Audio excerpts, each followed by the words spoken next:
My name is Sean Akins. I'm a singer-songwriter. I'm a baker. I work in New York City.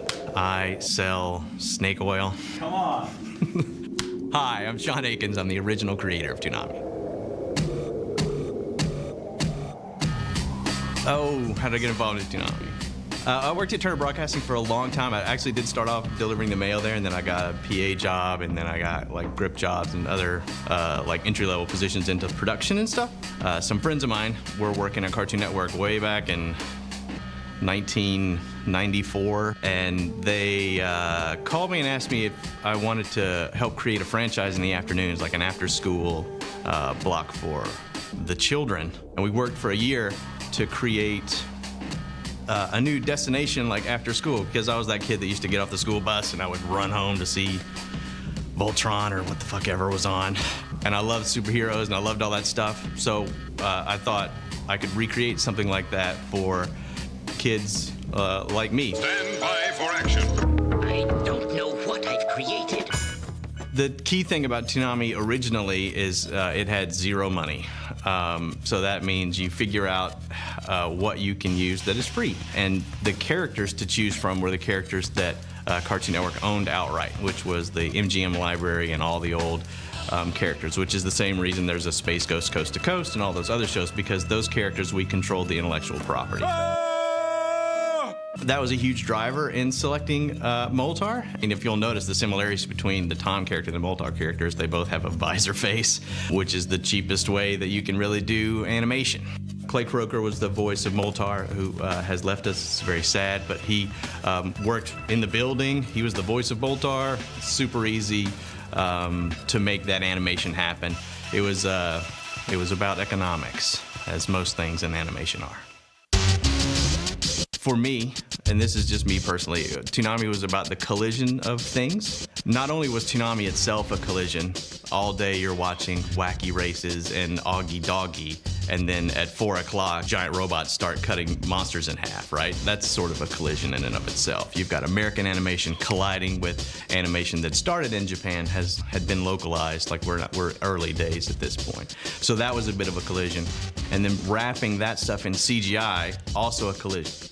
And then bringing the music to it, like beat-driven electronic music, like hip-hop or dance music, in that world was also a collision. All strong, all brave, all heroes.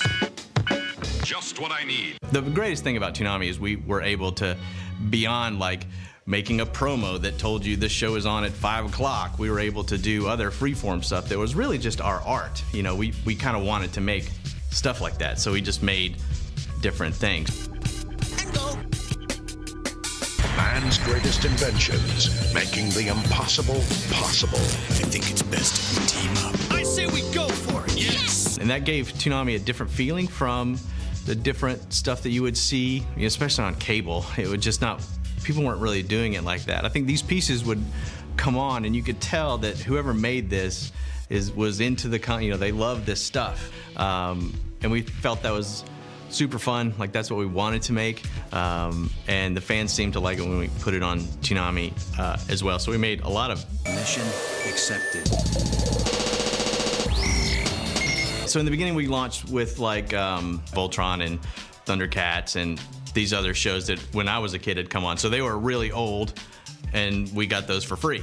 Or very close to free, and it was just something we could put up. So DBZ came on at like 5:30 in the morning on channel 69 in Atlanta, and kids were setting their alarm and like waking up at 6:30 on Sunday or whatever to watch this crazy show. And then my friends started doing it, so I was watching it, and then you would get bootleg VHS tapes. That was when I thought there could be something here, and if kids are willing to get up this early on Sunday and watch this show, what if we put it on at 5 o'clock in the afternoon? What could happen? That's when everything started to blow up. And that's when it blew up. I think one of the big drivers for Moltar transitioning to Tom was we wanted to redesign the franchise just in general. I think it had been on for a couple of years, so we just wanted to freshen up and do something different. But we still had all the same rules. We didn't have a lot of money. We still wanted to go with a visor, all that kind of stuff. So we spent a lot of time trying to develop a concept, and most of our shows at the time were like outer space shows, I think.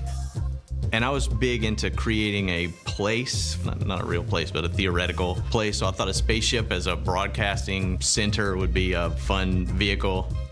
So it was really finding a way to convince them that we could do it cost effectively. At that point, I had hired a bunch of guys that were good at it. So we didn't have to really farm a lot of stuff out. We were able to, keep the cost down in that way. And then the stuff looked good. So when you start, delivering animation and material that looks cool and you're not burning the house down, then they will let you do whatever. What are you talking about? So the total immersion event, the first one, The Intruder, was really just a fulfillment, we thought, on all the promises that we had made to our fans and to this audience, like going up in it. We had a spaceship, like we had our set. And with CGI, the funny thing about CGI is even though like none of that stuff is real, it actually is kind of real.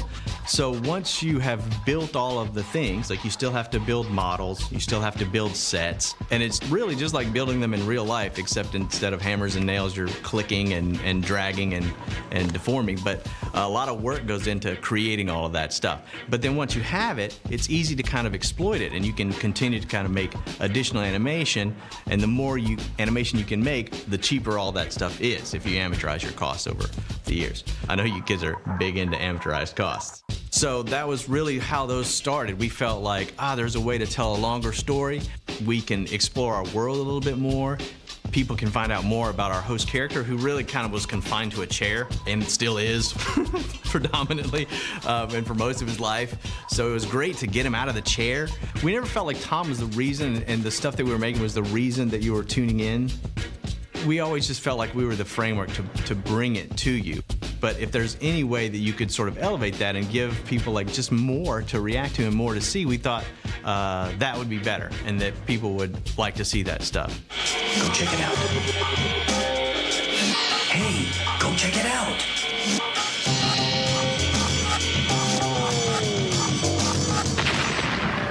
I mean, it was hectic. Like, we'd never done anything like that before. And, we're talking so many years ago. It was back when we really were like, we can do anything. Yeah, we'll make that. Come on. I'll just stay up for 36 hours and we'll make it. Like, we didn't think. We had no brains. You don't think about how hard it is when you're doing something that you love doing. It's like, it's fun. Nothing feels better than creating something from nothing. It's just drawings, or it's just ones and zeros or programs, but then you can actually like make another human being feel something. That's super satisfying when you can do that, because you feel like it's this thing that didn't exist, and because of our efforts, or this team, or me, or whoever, we've now brought this thing into the world, and it has affected other people. So it's a kind of a magic. You guys ready to make the magic happen? We're shifting gears into a sadder time. So Tom 4 is still the highest technical achievement that the group ever achieved. That's a horrible way to say that, but if you look at the animation, if you look at the quality of those scenes, it's not better than that. It's not better than that anywhere. So what we thought moving into that stage was, man, now we're on top of the mountain. We got a little bit of dough. We got a few guys now. We can take on some bigger challenges. We thought like, man, maybe we could start making some longer CGI cartoons. We could start doing some longer stuff. To do that, we felt like there's no way anyone is ever gonna sign off on a, like a 6-minute or 8-minute story of a guy that you cannot see his face. It seemed like it made sense to me at the time. And it seemed like some of the things that are great in life are people with faces and friends. So, I mean, I thought the work was great. I thought it was super cool. I thought we did a lot of stuff, but yeah, super controversial. People didn't like it. People thought, not my Tom. Hashtag not my Tom, When you make like TV stuff, or you make stuff for companies like this, they don't come in and they're like, guys, we're canceled today. Corporations are a bit more nefarious about that kind of stuff. So what happens is there's less resources this year than the next quarter, and so by the time it's actually canceled, it's like it's been over for like a long time. The network is always searching, any network is always searching to find a larger audience. And when you think that one day part or one show has sort of peaked and the numbers are trailing off, they want to get rid of that and they want to put the next thing on that has a chance to grow even larger. So that's what the network was doing. It was looking for a larger audience than Toonami could draw. And then you're arguing about theoreticals. You're arguing about a potential audience and then an audience that exists. So the advantage of a potential audience is that audience is unlimited in size.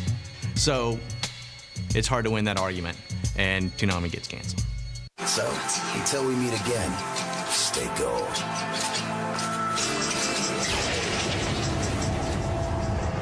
Bang.